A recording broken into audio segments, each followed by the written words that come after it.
Well, what do you know? We got more StarCraft cards to review, including a new hero card for Zerg. And as a Zerg neutral card, this one's going to be available to Death Knight, Demon Hunter, and Warlock. We're also going to see the Death Knight and Demon Hunter cards in this video. But let's talk about Kerrigan, Queen of Blades. She is once again 7 mana, 5 armor with Battlecry. Summon 2/2/5 Brood Queens.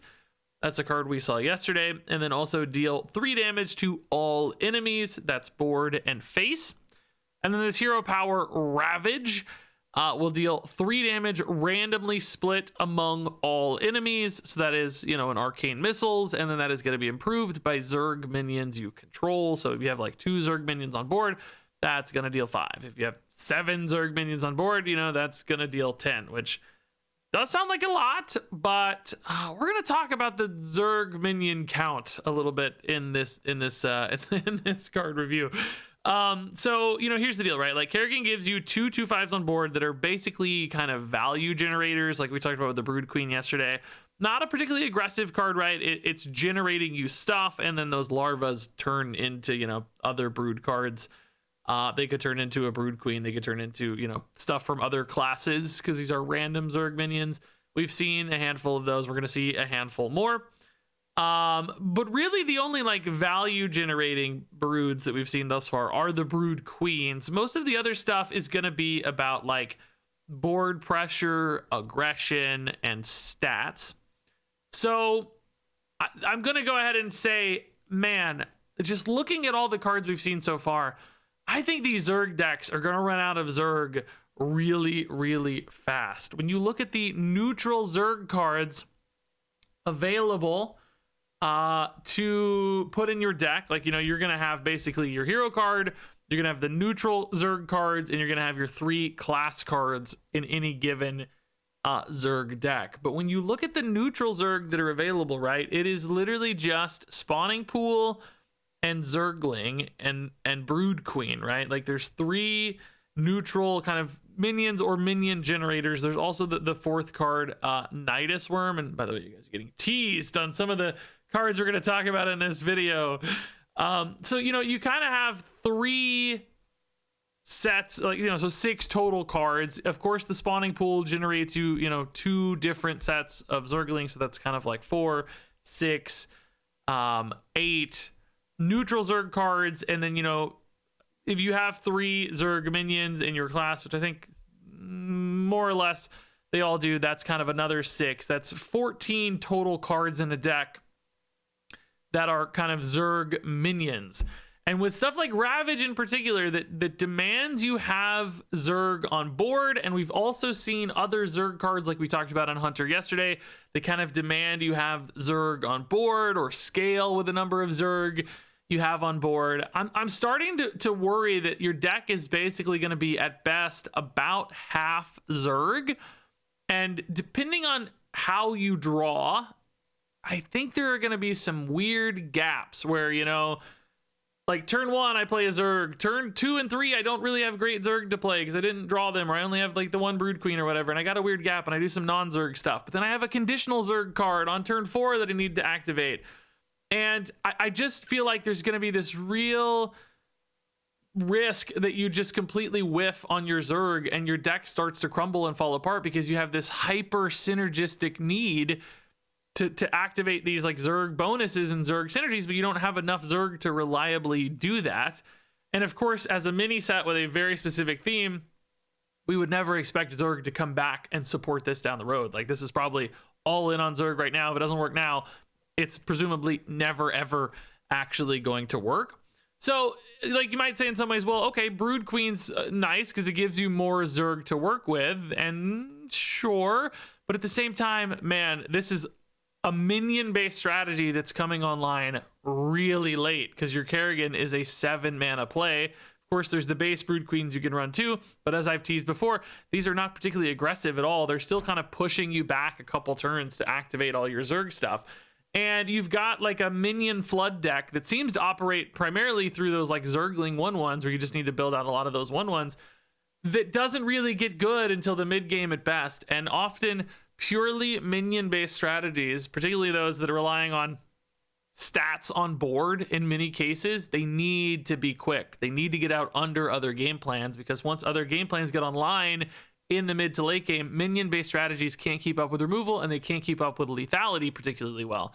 So I'm very, very nervous that even with stuff like Ravage that seems like it could put out a lot of damage if you have a big board of Zerg, it's going to be hard to get to that stage of the game with a big board of Zerg. You could maybe try to keep some Zerglings in hand and almost play Ravage like a combo, where you're like, I'm just going to save my Zerglings and dump them all at once and then Ravage. But then it's like, man, your opponent's still going to have boards. That 10 damage Arcane Missiles is not like it's all going to go face. It's often still going to chip away at stuff. And that's like, maybe you got 1 or 2 tries at that before you kind of start running out of Zerg again.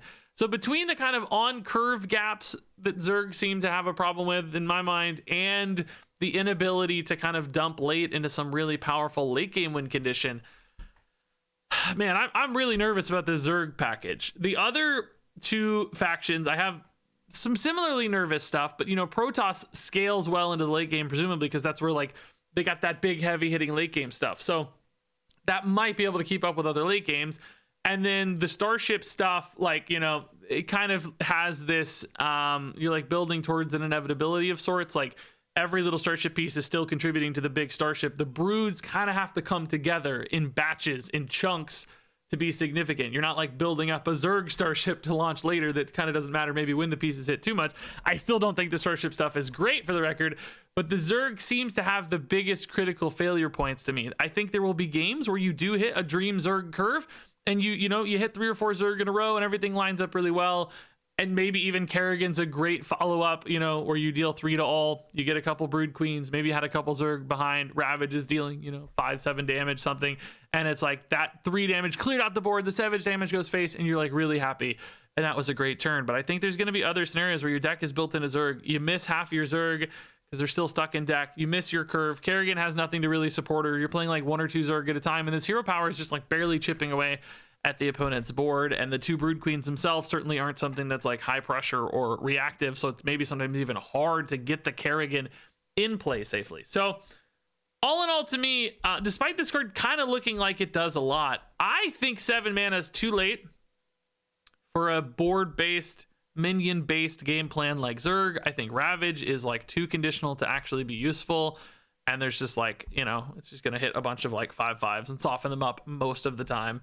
And in general, I think the Brood stuff's going to be hard to come online. We're going to talk about a couple more Brood things. There's, you know, one Demon Hunter card in particular that's like really interesting, and the Death Knight package is a bit of a different focus that kind of works around some of the problems I just discussed.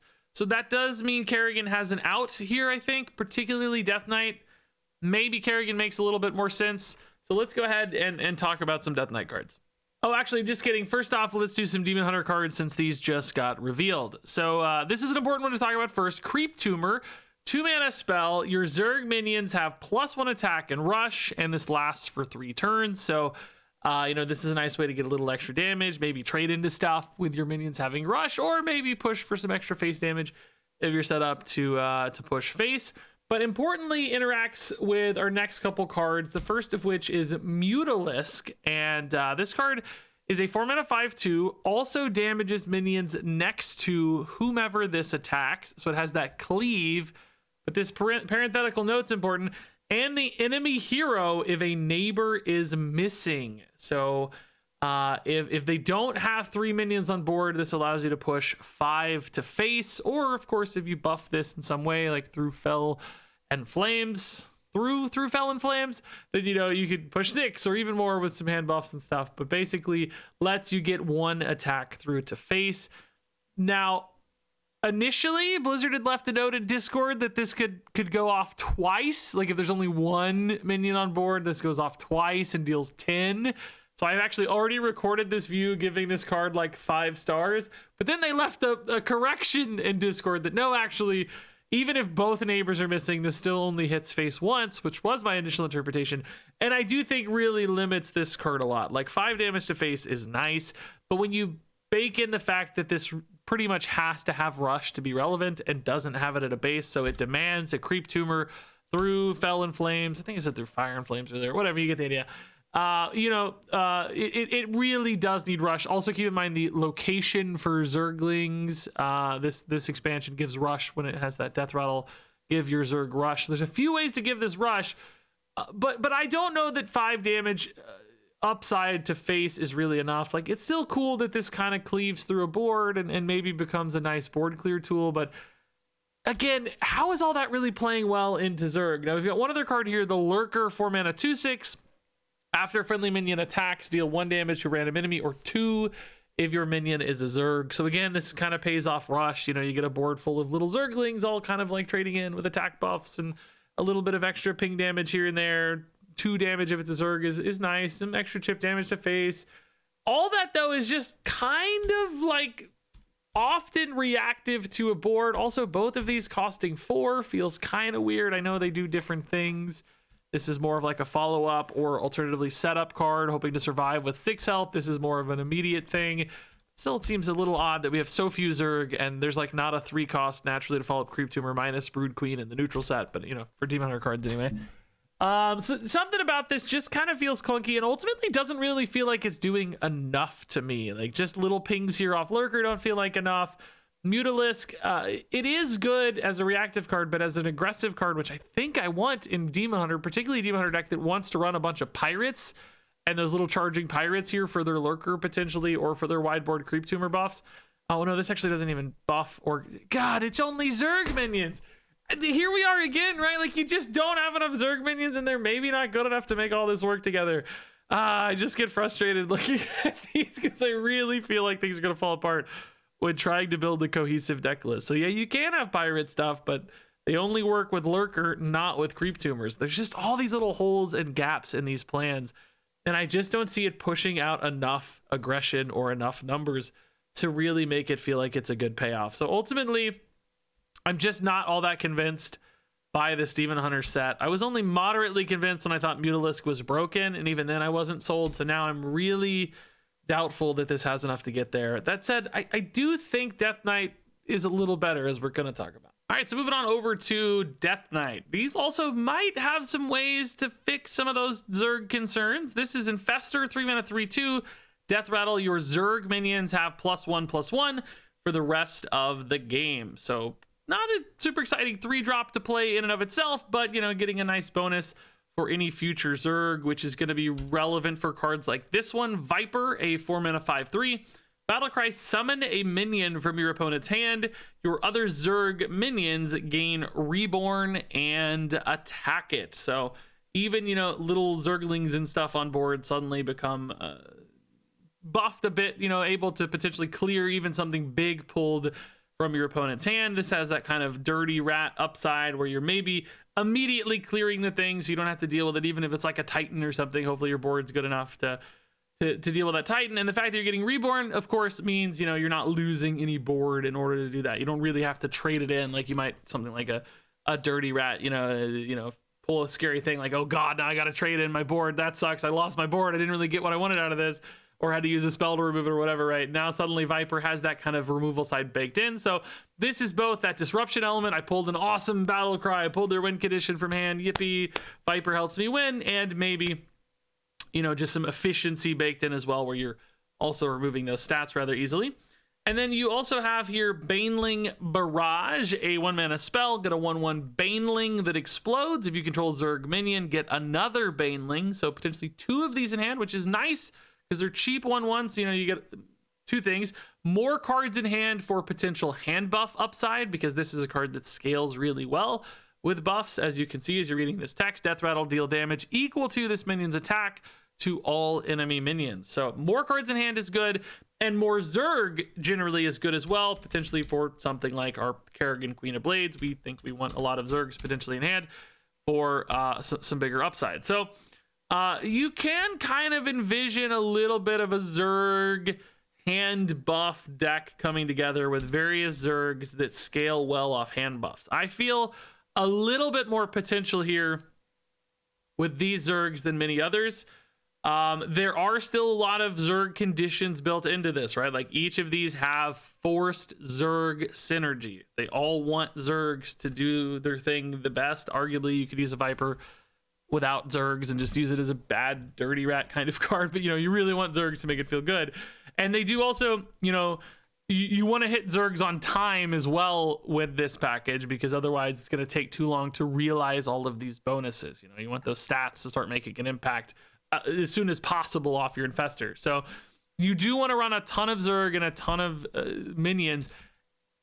Hand buff decks can solve some of that problem of like running out of steam in the mid to late game, because the stats can just get so overwhelmingly large that they present extra lethality. You stick a big board on turn 6 or 7 in hand buff paladin, it's going to kill the opponent. You kind of just eventually overwhelm them with those numbers because your stuff's just so big, as long as you have enough cards in hand and enough buffs. So can you get a Zerg deck together that kind of plays like hand buff paladin? And does it have enough additional upside? Hand buff paladin having things like lifesteal, divine shield, rush, those all give hand buff paladin that extra utility where the stats mean something. I think it's possible. Like Viper, a little bit of extra utility for the stats, right?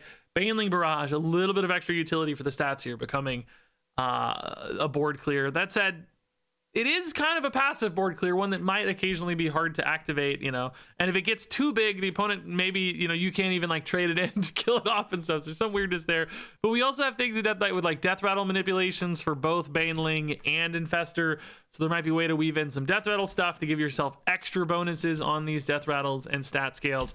So ultimately, I do think this has a lot more potential in my mind than some of the other Zerg packages.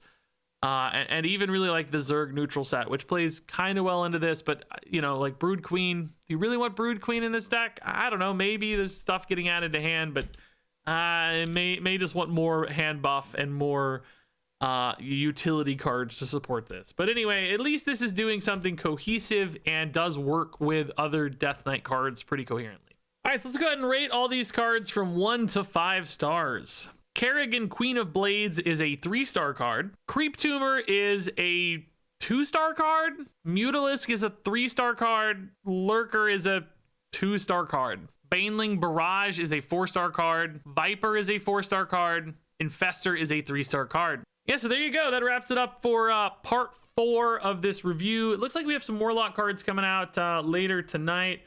But the Grunty reveal, the final legendary, got pushed back to Sunday, so I'll probably save those Warlock cards for Sunday, close it out with one final review, and then I guess Tuesday we'll see some decks in action.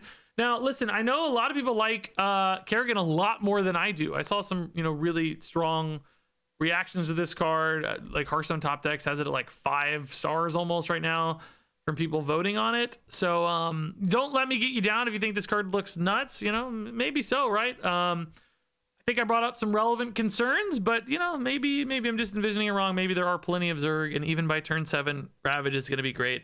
I mean, a deal 3 to all enemies is fine. Like it does give this card kind of a floor. It's like, well, I'm always okay at a deal 3 and summon a couple 2/5s, but I don't know. I still think that's going to be hard to weave in sometimes by turn 7. I still think that's going to be clunky. So I don't know. Just share your thoughts. If you like it, tell me why. I hope I'm wrong. I want cards to be playable and fun and good. So I'd love to be proven wrong.